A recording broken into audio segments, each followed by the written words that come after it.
Hey BookTube! Today I'm doing the mid-year check-in tag. To be honest, I was going to do some other tag that might have been going around, but then, hey, I got tagged by Dane Reads, who is one of the originators of this tag. He, along with Harriet Rosie, came up with these 10 questions, which definitely has the benefit of being nice, a little bit more compact. Limited a couple of questions I wasn't going to have much of an answer for anyway, so hey, let's get along and say, let's do this tag. So the mid-year check-in tag, we're going to kind of assess my reading, my great body of reading, which, let's get to question number 1. How many books have you read so far this year? 24 plus the 4 Gospels, which I think you should count each Gospel as a whole freaking book for myself, because I struggled to just keep up week to week to read and then process the 4 Gospels of the King James Bible is the version I used. That was a very entertaining read-along done by Steve Donoghue, which if you don't know Steve, you should totally check out his channel for his read-alongs, but more importantly for his book hauls. He's a book reviewer and he gets mail upon mail upon mail upon mail and is an incredibly entertaining and knowledgeable guy and can talk at length about books, which he's read. He's read them all. The 24 books that I read, he read in an afternoon, 20 minutes per book. Number 2, what's your favorite book so far this year? And I would say that was Denis Johnson, Jesus' Son. It's definitely the best crafted, probably most cohesive, right out of the box book that I thought, okay, yeah, this is an amazing book. It sort of sat with me since I've read it, so I expect it might even stay with me to the end of the year, even if I'm probably going to not have anything to hold up by the end of the year, because I always get rid of all of my books if I'm not going to reread them immediately. Yes, Jesus' Son, addiction book, definitely internet-connected stories, but all kind of have a tendency to follow a single narrator and his travels through his addiction. Very 90s addiction, I would say, too. It felt like a very 90s book, but not in a bad way, and amazing writing in each one of these short stories. Number 3, what was your most disappointing book so far this year? And I'd have to say that was The Magicians of Caprona by Diana Wynne Jones. I've had actually quite a good reading year, so this isn't like it's a terrible book. It's just, it was very disappointing coming off of the first of this series, which was Charmed Life, which I felt like it really had an emotional core and a heart to it, and it surprised me.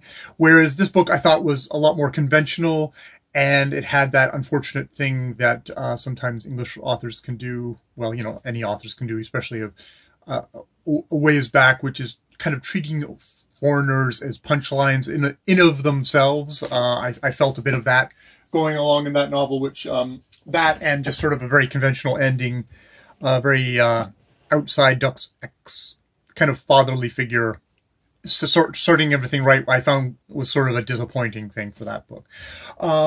Number 4, what genres have you read most this year? So I kind of looked at my, my massive things.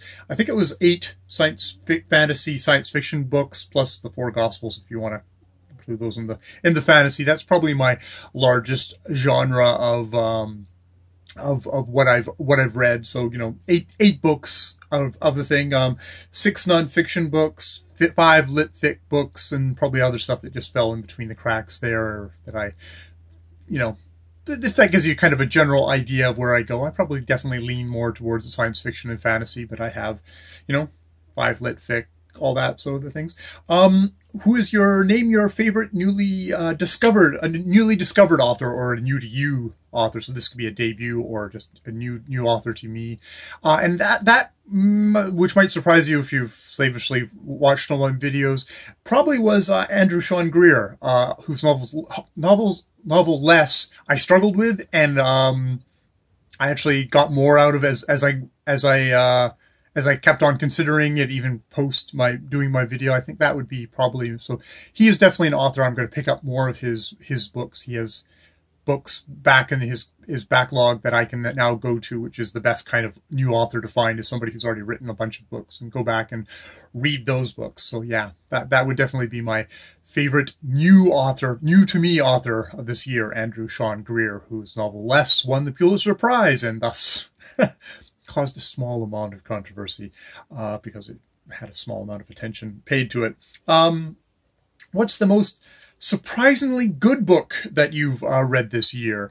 And I think it's sort of a tie between The Disaster Artist and the Gospels, if you're going to put them, if you bundle them up, which I guess maybe you can. Actually, I think the Gospels work as well as this compare and contrast of taking a look at them all, trying to tell Jesus' story, and comparing and contrasting the different authors.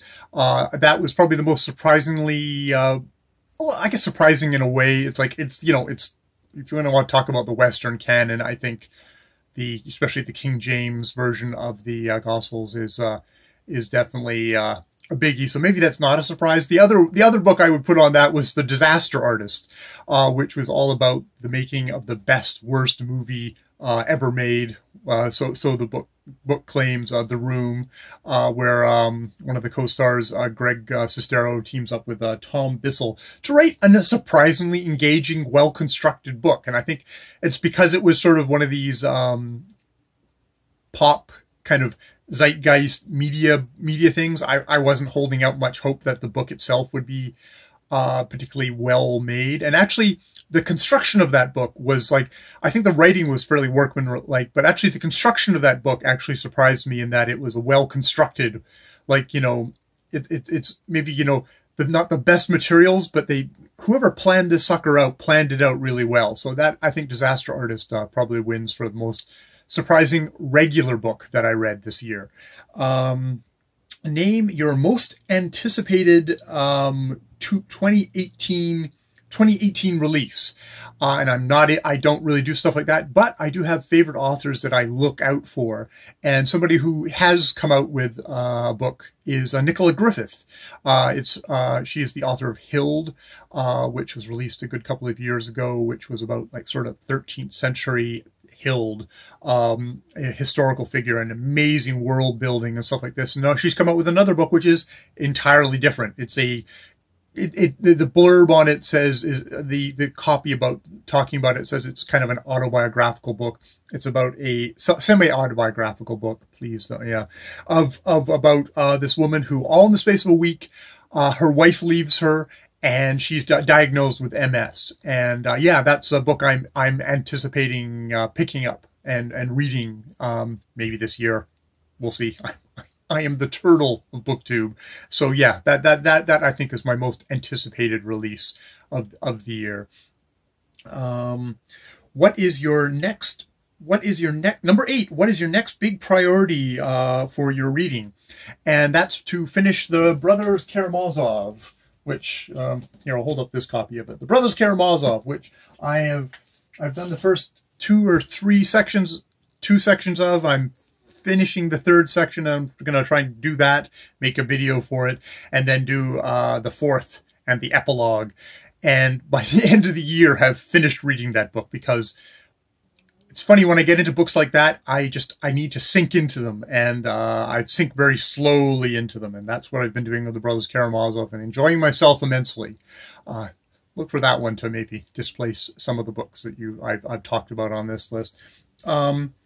So what is, number 9 was like, what is the bookish highlight of your year so far? And that would totally be reading less, making a video on less, making my second video, it's the blind 112 book tag, not unblind 100 book tag on that. And then reading all the different reactions to less and to the conversation around less. That's just been so awesome of, the people that I'm probably on the same wavelength, Matthew Sciarappa. Oh, I'm so sorry. And, but the other people who have been talking about it, some people who've like really loved the book, who disagree with me, which is great, because, it's, in some ways, I was like, oh, I disagree with you in a way that totally draws out my own reading and deepens my own appreciation for less. And it's funny because reading less in isolation, this book about this kind of forlorn, gay 50-year-old guy traveling around the world, and him not finding that people aren't interested in his story, and woe is me. At least that's how it came across to me, even though the book was totally engaging and I was totally interested in your story, so why did you have to do this special pleading? And that got me angry. But then afterwards, reading all these reviews, or not all these reviews, but getting this general kind of feeling of, yeah, people really weren't interested in that story. And you compared his Pulitzer Prize winning book Less with something like the year before with The Underground Railroad, which was this book that people had to read. And there's tons of reviews about it. Everyone's talking about it. And Less is like, there's a little murmur over on the side. And it's like, oh, that really influences my reading of Less, because now it's like, oh, I think Less actually had more of a point than I gave it credit for. And there was more of a conversation there. And maybe I had less of a reason to be peeved at it, even though I am kind of peeved at it because I wanted to just be left alone with Arthur. You know, you talk about fictional crushes. I probably had a fictional crush on Arthur as this innocent, beautiful, innocent, hapless Charlie Chaplinish guy, and I was in love with him. So it irked me that the book felt it necessary to do special pleading, because then it made me like him less. Pun is completely intended. I did not stumble on that like a lumbering oaf. That said, yes, that was my favorite bookish, that was a bookish highlight of my year. Yes, most definitely. And I hope that one will continue. And if I can actually get around to responding to a couple of other people's videos and talking with them in comments, which I'm terrible at, maybe I can extend that kind of that good feeling. And that's definitely the bookish highlight. And now I'm just nattering. Number 10, and finally, who do I tag? And yes, I am going to tag Yokel Bear Reads, a very new booktuber who I've just watched the first couple of his videos, and he's, as I told him, he's got the gift of the gab, which, you know, as someone who's trying to develop his own gab, I totally appreciate that he's got it. He's got it on video one, and that makes me jealous, but that also means, hey, I'm going to hopefully have lots of great videos from him to enjoy. So yes, welcome, Yokel.